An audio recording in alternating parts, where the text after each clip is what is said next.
yung pastillas pa lang, scheme, 1 billion na yung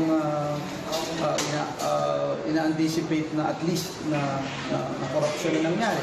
You talk about tax unpaid, withholding taxes pa lang, no less than the Secretary of Finance already made mention 2.5 billion to 3 billion pesos a month.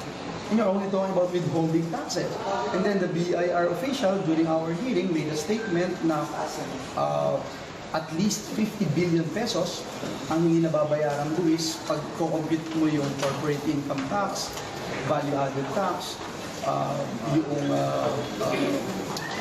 withholding tax.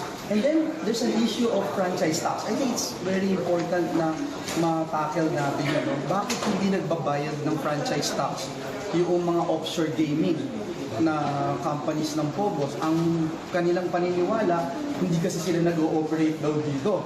Which is ridiculous. Why would they get the license of POGO? Tapos sasabihin nila hindi sila sakop sa pagbaba ng POGO.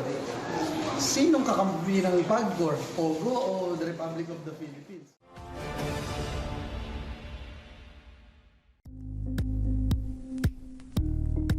Thank you for watching Politiko TV. Please like and subscribe to our channel for more videos.